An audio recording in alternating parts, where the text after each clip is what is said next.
Oh yeah. Check the mic and make sure it sound right, boys. You know what time it is. Well, actually you don't, because this is the first episode. I'm Random Extra, and with me in the studio through Zoom, so technically I guess not in the studio, is Mingqi B from Wellspring Immigration. Hello everyone, this is Mingqi B. I'm a regulated Canadian immigration consultant. So the entire purpose of this particular podcast and this video is actually going to be talking about Canada and immigrating to Canada. And today's episode is going to focus on some of the myths of immigrating to Canada. So I'm just going to start right into this, but the reason that it's called 5 for 5 is because we cover 5 topics in 5 minutes. So I'm going to start my timer here and away we go. So my friend Ian just purchased a house. He's in Ireland, and since he purchased a house in Canada, he can come here, right? Yes, he can come to Canada, but purchasing a house in Canada is not one of the requirements in any Canadian immigration programs. So while some people, like your friend, while they're applying for their permanent residence through probably some provincial nominee programs, and they buy a house here in Canada because they want to have their own place, their home in Canada. Additionally, it shows that they intend to live in that province. Okay, so he could still eventually move here, but it's not a requirement just to go ahead and purchase a house. But he also just can't purchase a house and just immediately come over. No, if you want to if you want to come to Canada, buying a house is not one of the requirements. Moving on, so when he comes over here, because he's an Irish citizen, obviously he has to get rid of that citizenship, right? No, he doesn't need to get rid of his citizenship. You know, when people tell you that they're going to move to Canada, they're going to immigrate to Canada, it doesn't mean they become a Canadian citizen immediately. Most of them, they are probably permanent residents in Canada. And then after a couple of years, if they meet the requirements and they decide to become a Canadian citizen, they can submit their applications to the IRCC. Okay. Do you know, if because he's from Ireland, is he able to hold on to both citizenships? Yes, I think that he can because he's from Ireland, right? I do know people who immigrated to Canada from the USA.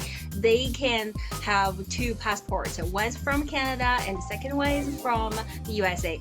However, for people who immigrated to Canada from China, you cannot hold 2 passports. So you will have to get rid of your Chinese passport if you decide to have a Canadian passport. Gotcha. Okay. So, because he's from Ireland, he already speaks English, incredibly. He has, the greatest voice, a better voice than I do. So that just means that he doesn't have to take a language test, right? Absolutely not. He needs to provide his language results. Okay, so language result is one of the requirements in many Canadian immigration programs. Well, I know your friend and also other people, their mother language is English, and they probably can achieve IELTS 7 or IELTS 9. But you need to make sure before you put in any information related to your language test results, you need to take one language test and then get the results. Quickly, I'm finding that a lot of immigrants, and just because we're so close to the USA, a lot of immigrants are from the USA. Is that right? No, actually, that's a myth. The top 3 countries that have the highest rates of immigrants to Canada are India, China, and the Philippines. Moving on to the next question. So let's say, hypothetical, my friend comes over, becomes a Canadian citizen, but it's discovered that maybe he did something a little bit weird on the application. He's fine, right? He's fine. He'll still be a Canadian citizen.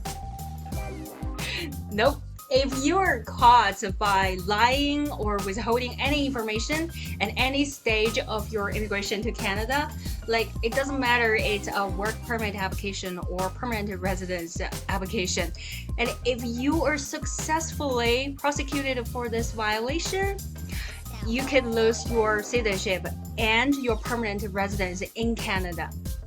So if your citizenship is revoked, you must wait for another 10 years from the date of the revocation to get your another second citizenship again. And Holy, wow, okay. I have to mention, like, you will have to start from the beginning and prepare for your documents to apply for permanent residence first, and then once you meet the requirements, you can apply for your Canadian citizenship. Okay, wow. So Ian, yeah, keep it clean. Nothing, don't do any lying or anything like that. Anyway, that's all we have for 5 for 5 for this particular episode. Mingqi, thank you very much for providing us with all this information. Yeah, thank you. Thank you for having me here in this session. Okay, not a problem. So if you have any questions, anything that you want to know about Canada or immigrating to Canada, definitely let us know in the comment section. For Wellspring Immigration 5 for 5, I'm Random Extra, and we'll talk to you later. Bye.